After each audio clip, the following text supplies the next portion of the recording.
It's Liam from Team Cycles here, and now it's coming into winter and turbo season. What I'm going to do is I'm going to show you what my pain cave looks like, what my setup is, some tips and tricks that I use to help get me through winter. So for me, I tend to find I'm actually really strong coming off into spring, probably the strongest I am all year because of the structure I get on the turbo through the winter. I want to try and give you some tips to get the same, but also probably should have started this or done this video before I'd actually get on the bike, but that's what it's all about, right? So let's get to it. So now I'll take you through my setup and what I've got. So I've got my Gen 6 Trek Madonna on here. This is the same geometry as my Gen 7. I'm very lucky to have two bikes so similar. One that I can leave on the turbo all the time, and one that I can ride outside whenever I need to. I find this key, so in the past when I've had different bikes on both, what I've found is that it gives me knee pain, back pain, different things like that. So having both set up exactly the same is key. That's another reason why I personally prefer having a turbo, what you put your own bike on, to like something like a Wahoo bike or something like that. That, you know, you might not have the position exactly dialed in. You can get it there in the end. That's just my personal preference. So my choice of turbo is the Wahoo KICKR. For me, it's the cheapest direct drive turbo trainer that you can get. And that's all you need, kind of my level. If you're going a little bit sort of higher level, then you might want one of the more expensive ones, but this does exactly the job for me. The direct drive element takes out the entire rear wheel and any losses and slip that you might get there, and also decreases wear on your components like your wheels and stuff. So for me, this is an absolute win. So before you ride, this is something that a lot of people forget. Even though you're riding indoors, you still need to lube your chain. Too many people forget this. So for the rest of my setup, I've got some cheap floor matting. You can get some pretty expensive ones and nice ones from the likes of Wahoo and such, but I got this from Lidl. It basically protects the carpet, which I've got the bike and turbo mounted on, but also stops any sweat and anything like that dripping down and making any marks or anything like that. Obviously very important, just have your own personal towel for mopping up the sweat that you create. And another thing which I found really invaluable is one of these, which is a turbo towel, and specifically attaches to your bike, mounts at the seat, and also here at the handlebars. And what that does is it protects things like your water bottle, bolts, stem, all your handlebars. So I know quite a few people who've had issues with these where they've got corroded because of all the sweat that's getting in them. Now this can be the same, as you can get a lot underneath your bar tape if you don't put some like towel underneath your hands, because you will sweat a lot. It's both fun and horrible all at the same time. So the first thing I do before I get on the turbo every time, or at least almost every time, is to try and stretch out. So you're stuck in a stationary position for quite a long time when you're in a turbo, different to what you do when you're outside riding a bike.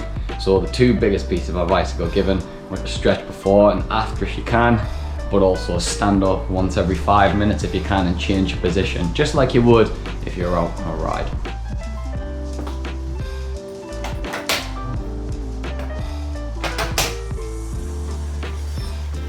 One of the biggest pieces of advice that I could give you, and one of the things which I find really helps me, is to have a plan.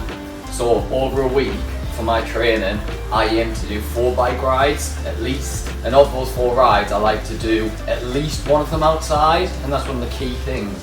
I wouldn't advise going all the way through the winter not riding outside at all. These things are great, but it's great to get kind of rubber on the road and still have a feel of what it's like to ride out outside, also be a bit more social. So for me, if I were to do 3 sessions in a week, I'd probably have 3 completely different things to aim for. So the first one I would try and do to ride something nice and easy, and I think that's something people don't do enough when they're on the turbo. So people come on and they'll just thrash it every time, and I really don't think that's good for you. But saying that, the turbo is really good for those structured sessions. So the other kind of things that I would aim for is, as well as the zone 2 ride, of the length that you're choosing. So the thing I find with zone 2 is can be incredibly boring. So sometimes what I do, if I need to do 2 hours for example, I might split that up and do an hour in the morning, then an hour in the evening. And what that does, it just stops you getting a little bit bored, and you still get the benefit and the kind of time spent on the bike. But moving on to kind of threshold sessions, I like to do something called SST, which is just above and below your threshold. So it feels like a little recovery every time you go below, but then when you go above, it feels hard, and that's really good for building your endurance, because I don't like to spend too much time on a turbo. I don't think it's good for your posture. Not the same as what you're doing kind of outside. The other session I like to do is a VO2 max session. So That's the one where you're doing kind of intervals, sprints, some really top end efforts. And what you're trying to do there is increase your kind of top level power. And what that can do is really help you on the road. It makes the kind of standard riding, zone 2, feel a lot easier relatively, and increases that top end for you as well. So as much as it might not seem as intuitive, I'd really recommend having some good kit for training indoors. So the main thing is to have something that's really kind of moisture wicking, because you're going to get really hot and sweaty. So for me, I've got this Rafa jersey on, and I've got layers that I can remove when I get hot, kind of let the air in from the fan. So that's another thing which I forgot to call out earlier, is get a fan and get a decent one, something that you can put near a window. Now, I like being near a window as well to also let the fresh air in. These little things just really make a difference when pushing your top effort out and trying to hit those VO2 max intervals. So trying to keep yourself cool, I find really important. So it's taken me quite a few years to get to this setup that I've got now. I found that on years gone by, if there were any roadblocks, if it was a cold, dark night, if I'm kind of feeling a little bit ill-motivated, if it was winter, then it was too easy for me to say no. Whereas because this setup is always here, it's always ready, I've kind of got everything I need, I found it took away a lot of those roadblocks. It means that I get on more consistently. So do a bit of trial and error, find out what works for you, try and make something that you know you want to get on and have fun doing. There's loads of different things that people can do, whether it's racing, riding with your friends on Zwift, having personal challenges, getting through loads of TV that you haven't been able to get through otherwise. Whatever it is, find something that works for you. For me, I like to watch TV, so I'll turn you around. So I've got a TV set up and I watch YouTube films, TV series, mainly the Team Cycles YouTube obviously, but I find that helps me get through sessions, whether it's a zone 2 threshold, VO2 max, anything like that. And I guess what I'll do is I'll take you now on to how I manage my sessions and what I use. A lot of people use different platforms.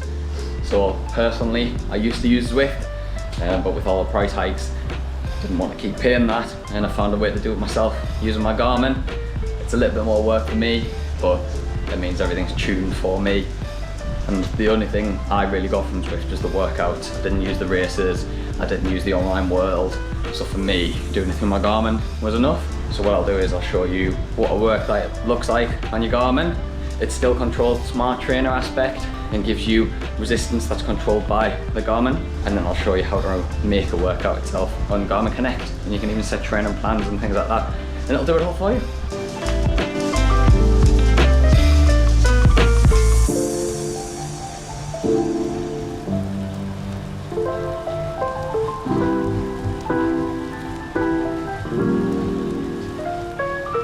So here we are on Garmin Connect.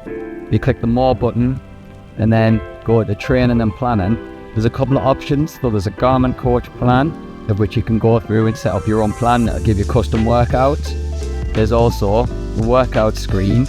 You can find a workout or create a workout. If you select bike, it's then really simple to set up anything exactly how you want. You can set the length of the warm-up, how long you want to do, if you want to add a repeat in, and do sort of, I don't know, 1 minute on, 1 minute off, and a cool down period on the end as well. So really nice and simple. And then if you go to the top and click save, it'll just send to your Garmin and it'll be there to use. So the last piece of advice that I've got is to do an FTP test.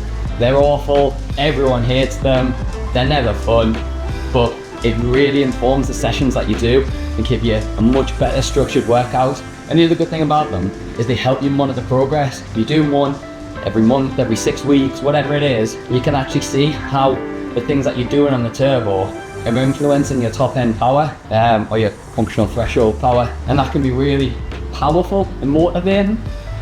Like I say, I left that one to last because everyone hates it. But yeah, that's my setup. If anyone wants any information on workouts or anything like that, drop something down in the comments below. Or if there's anything else you want us to make a video on, any more reviews, anything else you want to see, again, drop something in the comments down below. And until next time, thanks for watching.